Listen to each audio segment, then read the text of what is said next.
Hello everyone and welcome to my channel. In today's tutorial, we're going to be learning how to make this net mesh top that can be worn inside a corset in order to cover up the skin for modesty. If this sounds like something you're interested in, keep on watching and don't forget to subscribe. Let's get on with the tutorial.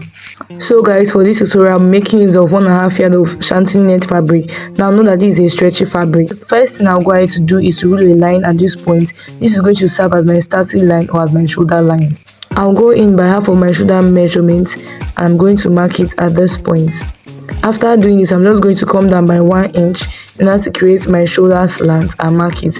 From that point, I'm going to divide my actual bust by 6 and add 1.5 to give me my chest line. And I'm going to retake what I have at my shoulder line and then connect it all the way to get to the top to give me a straight line. Then I'm going to go ahead to come down by my waistline and then also by my full length measurement. I'll go ahead to connect these lines horizontally. Now the next thing I'm going to do is to divide my actual bust by 4 and then mark it at this point. Then mark half an inch of what I have at the chest, the armhole line, and then go in by half an inch and then connect it all together just like you can see. So this is my armhole curve. At the neck, which I'll go in by 3 by 3 inches wide and 2 inches depth, and then connect it all together to give me my basic neckline. Then I'm not going to connect it to give me my shoulder slant. From the shoulder line, I will come down by 9.5 inches for the breast line. I'm going to connect it as seen. I'll divide my nipple to nipple measurement by 2 and mark it at the breast line, the waistline, also at the hemline, and connect it together with a straight line. At the waistline, I'm going to come in by both sides by 0.5 inches in order to create my dart, and I'm going to come down at this point by 5 inches. That's from the waist to the full length. I'm going to connect it also. So guys, after doing that, I'm just going to go ahead to take my actual bust measurement and then add stitching allowances of 1.5 inches to it. I'll do so at the waist and then at the hem or at the hip line. Then I'm going to connect these 3 areas together using my curve. I'll just go ahead to come up by 2 inches from this hem region and then connect it and slope it all the way to the hip line. I'll proceed to cut this pattern out. So guys, this is my pattern cut out, and you notice that I did not go ahead to cut out the neck for the front because I'm going to use this in order to cut the back. So guys, the first thing you just go ahead to do is to fold your fabric in 2 and make sure that you are cutting, like you're taking all your bust, waist and hip measurements from the part of the fabric that is stretchy, because we're not going to be attaching any zipper to this. I'll go ahead to cut all 3 exactly the same except at the top and the bottom, where I'm going to be adding half an inch to both sides.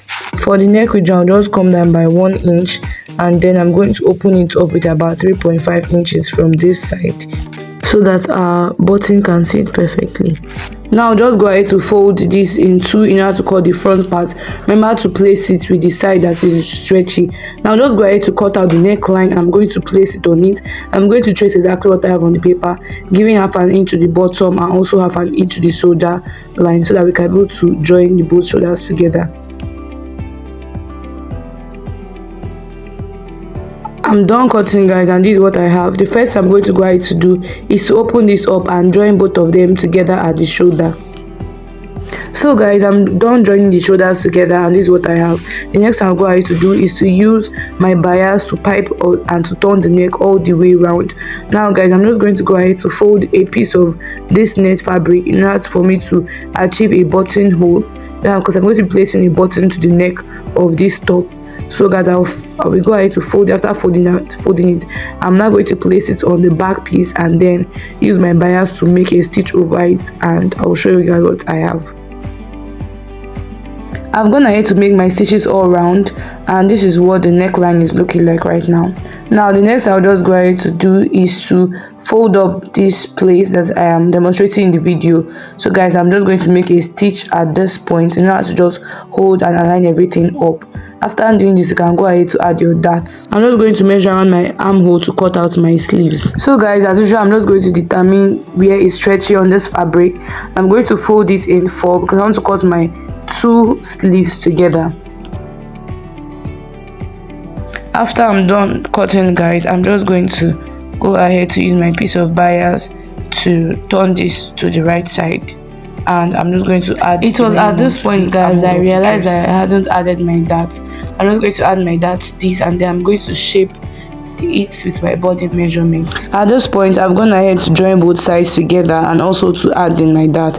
Now the last thing for us to do, or the penultimate task for us to do, is to fold the hem of the dress. So from here I went ahead to use my bias to make it easier for me to do. I've gone ahead to stitch the hem part of this dress, and this is how neat and beautiful it's looking like. Now the last thing to do is just to go ahead to fix your button to the opposite area of the place that we made that little extension at this point.